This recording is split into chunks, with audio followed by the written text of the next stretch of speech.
Hey guys, this is Rain Wolf from Convention Video. We're back with SAO War of the Underworld. Hey guys, Kirido Silverheart here, talking the Prince of Hell. And this is Awesomeness Silverheart, and I'm in emotional turmoil for this episode. And this is Lyria, and oh my god. So we're going to start this off with Yui, and she notices the old SAO server is booting up. So it was a good thing that we paid attention to that cutscene, or that little segment after the credits last week. Oh yeah, and I had some theories pop up a little bit even while I was going through editing, and I'm like, wait a second here. Last week on the show, we were banting around theories throughout the week off mic. We were chatting online and bouncing around theories. So it was nice to see that we were getting damn close.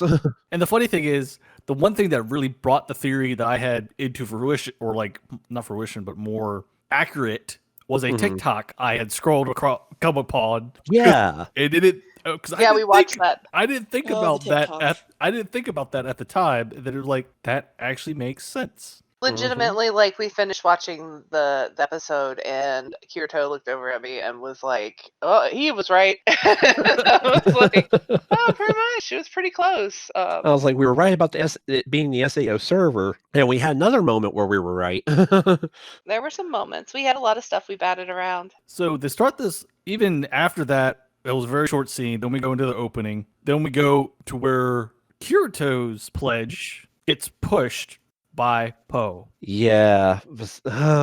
So Poe shoves her out of the way, flips the wheelchair over, and starts. Well, no, he's first kicking him a little bit in the shins, telling him, "Hey, Blackie." Yeah, Oh, Black Swordsman, gosh, wake the those- fuck up. The Black Swordsman, Wake get up! up! And he's talking about how not fun it is anymore. Like, there's a loss of enjoyment to it when there's no fight to be had. Mm-hmm. So he threw him over. I think he thought he was faking or downplaying it. Yeah, Mm-hmm. And then he takes the sword and he Blue flings- Rose. Oh, that broke me.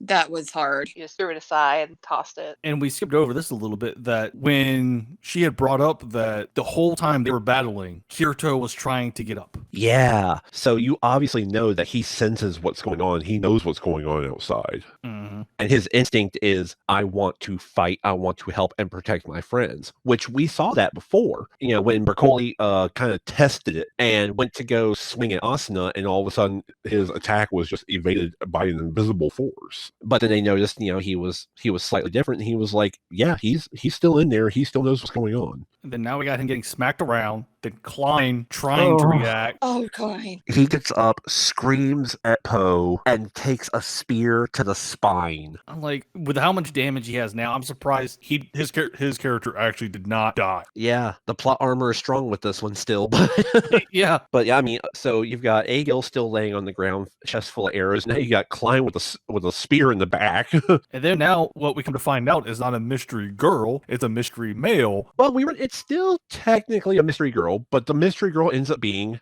the fairy. Well, that's obvious because of the attire the little fairy had when we saw it in that clip, the recruitment. Right, but again, this goes back to what I said last episode. Everything matters.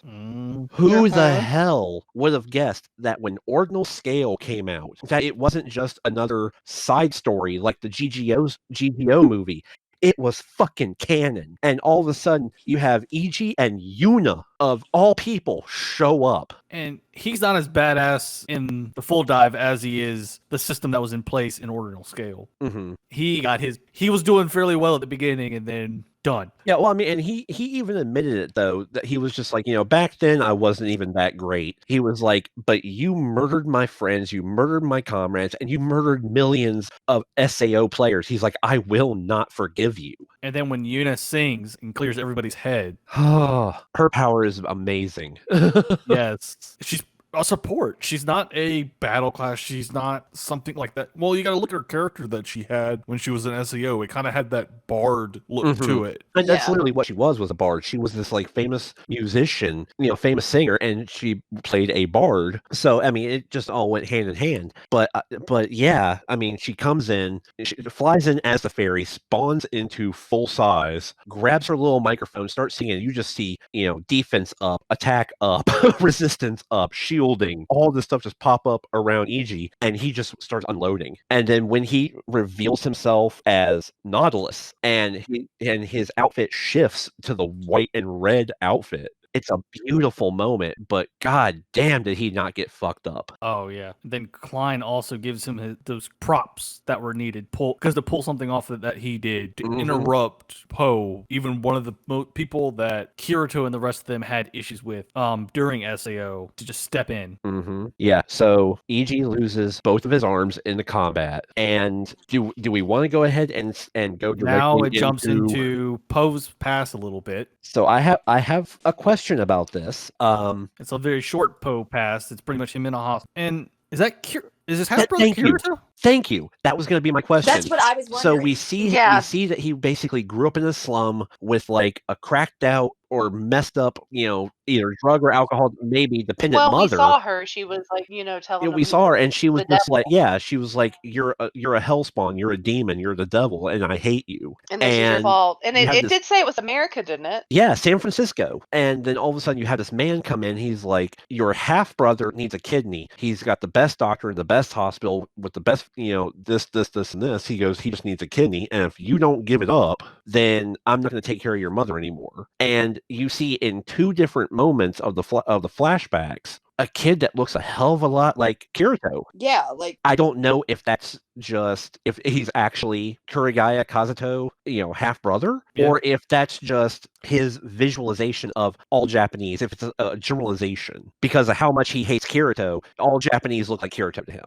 Well, and the thing is, even before that, he ends up going to steal a flippin' nerve gear that was the police had taken. He's either stealing it or buying it off the black market, but the cops show up and then having to run. Yeah, it from what it looks like, he's watching. It flash forwards to when Visago Poe is older. He's watching the news report about the SAO incident. So this takes place within the first, I would say, 48 to so hours, 48, 72 hours of the SAO incident happening. And they say that they've already started pulling nerve gears from the market. They've got them locked up in a federal warehouse as evidence. There's already the death toll is already this high where people have been trying to rip their kids' nerve gears off and things. And he's like, "Hey, perfect. I can go get revenge and kill as many Japanese people as I want." Yeah, and he breaks into it because only steals one. And we find out why the spelling of his name was always spelled the way it was. It's actually an that abbreviation. little O. It's Prince of Hell. Mm-hmm. And then finding out that he's just very racist against Japanese. Yeah. To this point, because he just hops in and the first things he says, "In this world, I can kill all the Japanese I want." His first words as he hops into the world. It's like he's taking that resentment directed at his father and brother and directing it on all people of that ethnicity, which is, that's very relevant right now for the time, that kind of stuff happens. And it really... It's giving him a motive, as a villain. It explains why he's using the smear campaign that he is. Yeah, and he is using a smear campaign to drive up that, that hate and that anger. And yeah, I think it's extremely relevant right now. So, I think that was something they put in there that was, important. Yeah, to his story, the reason, the way he is. Yeah, it's not an excuse and it's not anything like that. It just, and that is some warped concept that your whole purpose and meaning is to have revenge. But it's nice though that he has an actual motive and he's not just, "I'm a bad guy." It's nice knowing why he's doing it. Yeah, he's not just completely crazy. Yeah, it's good that there's finally a motive to his madness, because he's a racist, but he's a biased racist. Yeah, they're all every villain in this series has been a little jacked. No matter what, they're cracked. Yeah, but they all have had motives and things that you could see and reasons why. A lot of them have been power hungry or wanting control of people, things like that. This is just truly like a hatred that's been built. As we discussed before, as evil as the characters have been, and some of them have been overly evil, they do a pretty good job about giving a motivation. So it's nice to finally see Visago or Poe's motivation. Then we go back after finding out all that about Poe. Oh no! Hold on. One of the most badass things I have seen a character do yet. Oh yeah, rip for his juggler. Iji loses his arms and he says, "Fuck it," and he bites a chunk out of Poe's neck. Oh my god! It's like, if you're gonna go, that's a hell of a way to go. I mean, I think that, them coming down, and that was like a really. And then at the end, it was very sad. It was very sweet when he looked over at her and he was like, Yeah. "Did I do what I needed to do?" That was sad. Because he always, even though he was the weakest, he was part of Blood Oath Knights. And with them being one of the guilds that were part of the front line, but never really took part in the front line with the rest of his group, wanted a way to redeem himself pretty much. And then also with the situation that happened to Yuna, Mhm. that he was not strong enough to protect her. Yeah. Yeah. That was a wonderful moment, though, when she was brought down. So I think that was very nice, the way they did that. And then now everybody else finding out that Poe is a laughing, coughing member. Yeah. And he uses his dark influence again. Some underworld special ability that he has, I guess, Yep. left over from his Dark Knight. Yep. And this time, instead of getting them to attack the Japanese players again, he turns everybody onto each other. Well, not really as of yet. Oh, yeah. Yeah. Fighting among red players, yes. Yeah, the red players. He turns the red players on each other. Because the ones that were, when he did it the first time, when Yuna was out, she wiped that away. So now there's ones that have a clearer mind. That ability is not going to have as much of an effect. Yeah, like Moonphase and May. They're standing there and go, wait a minute, that's a Laughing Coughing member. So this is a Japanese server because that's Yuna. She's one of the biggest stars of the Japanese server. Well, with also, they already felt something was up. So even the first time he did it, it didn't really affect them as much as the others. Right. But then when they saw the Laughing Coffin emblem on his hand, that even caused... They knew that just straight away. Because they're their most wanted VR dive people known to man in the VR world. Yeah. Not just Japan, the world. I mean, they were that infamous. I mean, you walk around and you purposefully kill hundreds or thousands of people in a death game scenario anyway. And that's what they called him. He's a serial killer. He's a murderer, and they knew. So he's that infamous. And it's scary, though, how he was able to make all the red players. Like, he turned all those red players on each other. Like, that was insane. The ones that were still weak-minded or not clear on the situation, or even the ones that were just there to fight. They didn't care who they were. Mm-hmm. And then we go over to Shinon's fight. With Gabriel. I thought that was about to go, and it did go real south real quick. Oh, it did. That was scary. And to correct ourselves from the last episode when we said his gun was an assault rifle, no, it's another type of rifle. Well, no, actually, it looked like he had changed weapons again because when he pulled his weapon up, it was that crossbow-looking pistol, and it changed into what looked like a submachine gun or some type of assault rifle. And now he is distinctly holding a sniper rifle that looks almost a lot like Hecate. Yeah, but it has a 10-round clip. A 10-round clip. 7. 8. Hers had 8. His had 10. He had 2 more shots above her. And they're going bullet to bullet,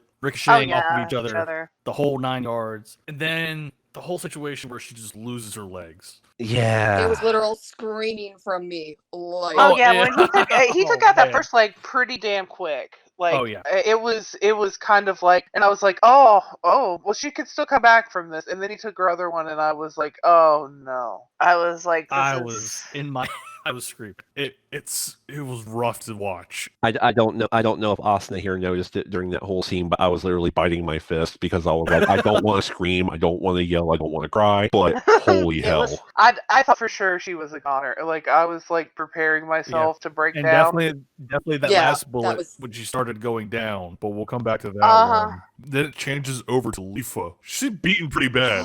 She had pretty bad. She had 3 swords in her back, man. 3 swords hanging out. She took a friggin' spear to the eye. Like, well, she bossed that spear because she got hit. She had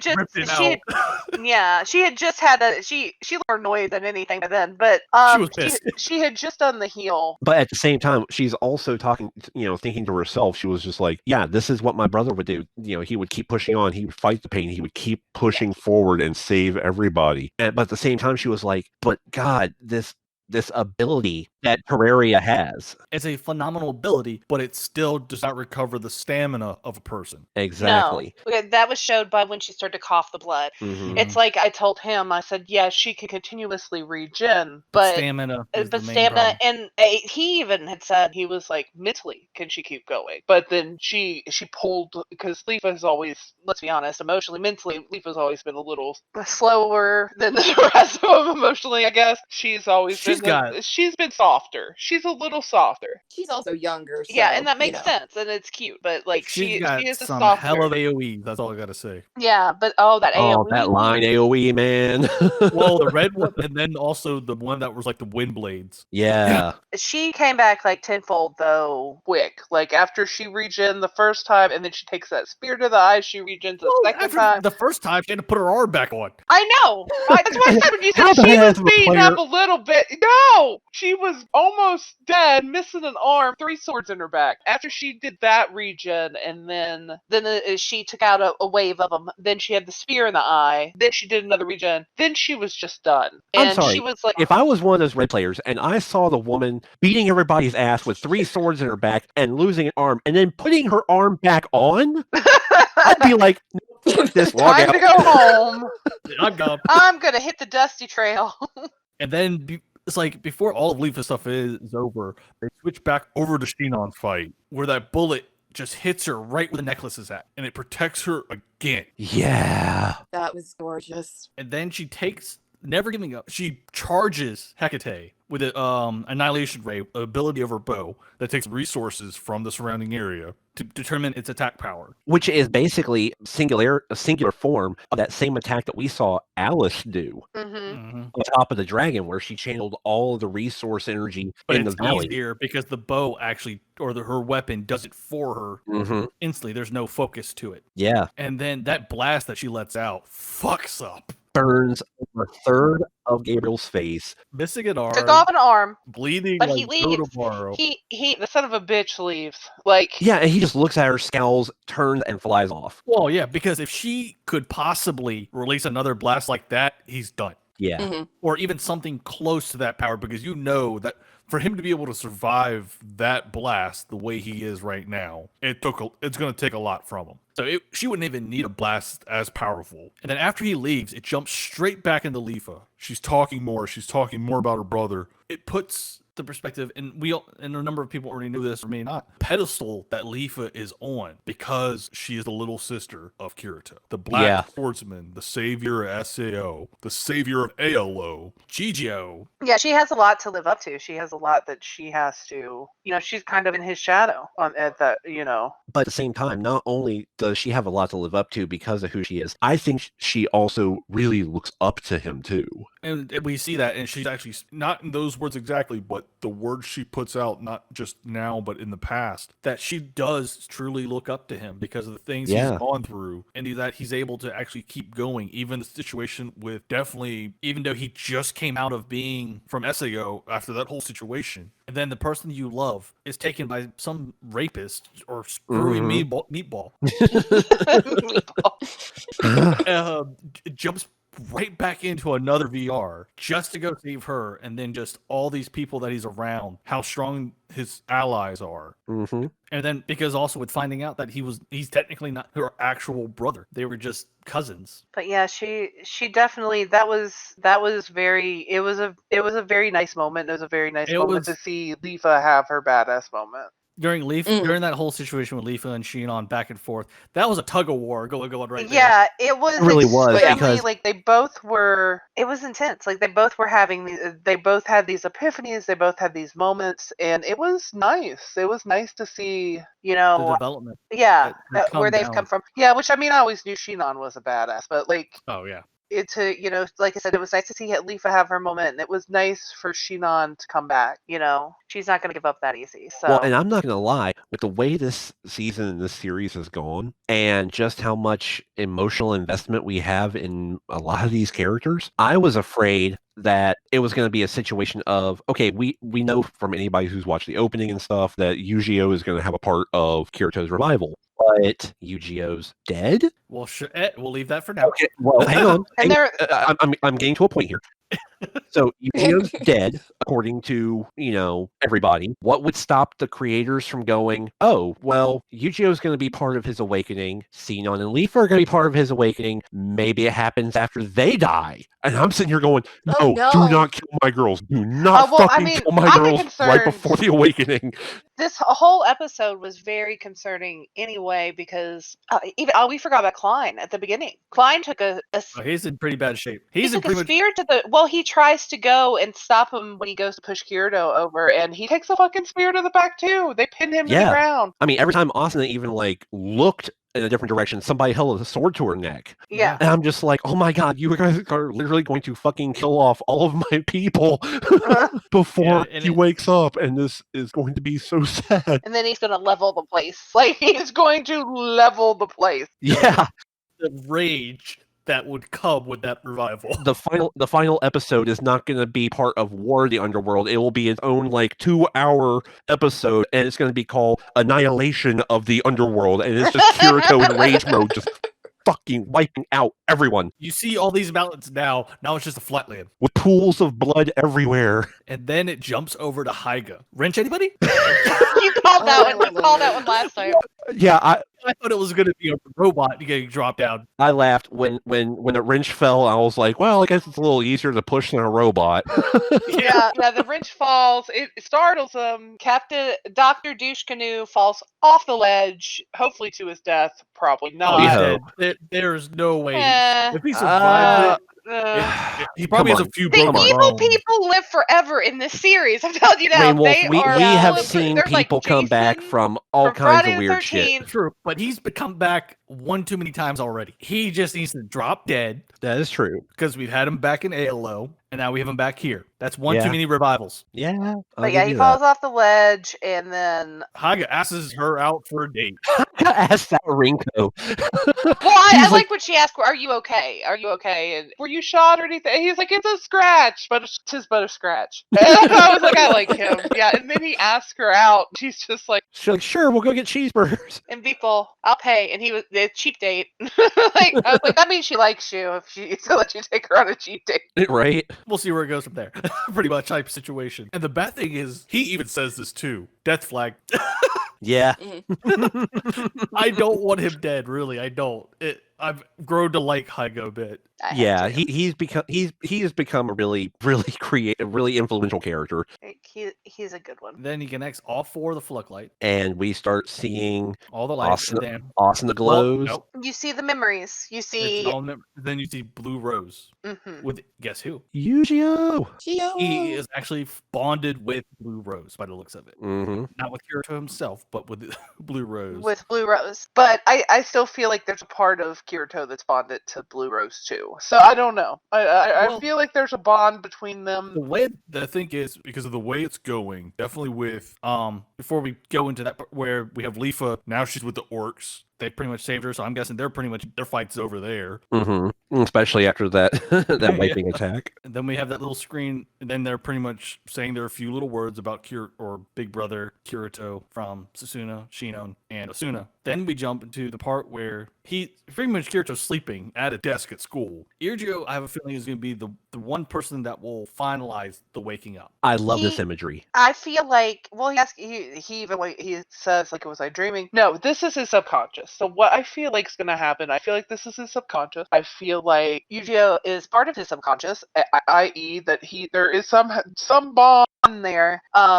With Kirito. And I feel like that's the next episode, because it does say memories. Through the corners of my mind will be We're probably the going to have a whole lot story. of flashbacks. Yeah, it'll be a lot of flashbacks, a lot of tying things up. I think they really did. They made the whole season, and what they're doing is making it the goodbye. You know, this is the swan song. This is the goodbye. This is tying everything together. Because we did see when Irgio was defeated originally, he went off with the younger Alice. Uh-huh. Produced the memories of what Alice used to be before she became who she is now. So this is, and as you said, this is probably going to be the final goodbye for Yu-Gi-Oh! Before he fully goes off with the younger Alice. Kind of like how Broccoli did with the administrator Yeah. type situation. I'm still wondering who this. Okay, I think we pretty much covered this whole thing already, because there was a lot of main scenes and everything like that. Yeah, there was a lot of focused content on this one.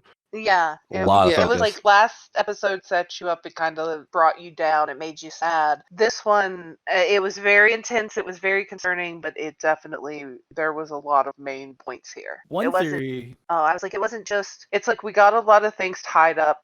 Maybe some of it was too nicely in a bow, but also it's good that, we had some major character development and discovered a lot of things, so. Discovering, and it was nice to have a lot of what they had been throwing at us for the past 4 episodes kind of tied up. Hmm. But now, so we've gotten like 2 out of the 4 maybe that we have 2 of them cleared up. Whoever that person was during the recruitment, and then what's with the whole case, what we know as the SAO server now, why that was starting back up. Because of Yuna and everything like that. And I think this also cleared up the question about that limit breaking fluctlight. No, I don't think it did. Really? I don't think because he's actually he's a who would have solved that problem? Well, who would have been that person? Yuna. She's not part of the world, I don't know. Like the fact that Yuna was an AI. but she wouldn't be counted as a Floodlight because she's not part of that world. She's in the old SAO server, not in. She doesn't have a cube like everybody else does there. Oh well. Because you got to remember, every one of those AIs or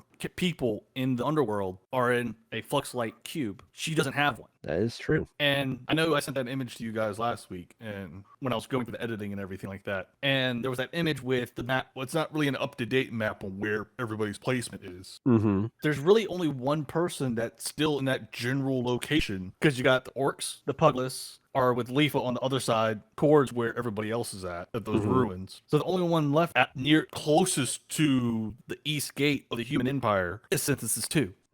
So again, are we thinking that maybe it's her, or I'm is really The thinking baby. The baby. I'm I'm- leaning towards the baby. I think it's the baby baby or as well. Synthesis 2, but until we get more information, there's not really I- a one-sided. It's because this world, these AIs, they're born here, they're raised here, they become people here. I feel like that it's not entirely impossible because Alice was born here, she was raised here. I think that would be the best bet. I think that's where I'm leaning. That's where I'm gonna put all my eggs in that basket. So On the child, yeah. I think so. But until that comes, I'm not gonna one-side it.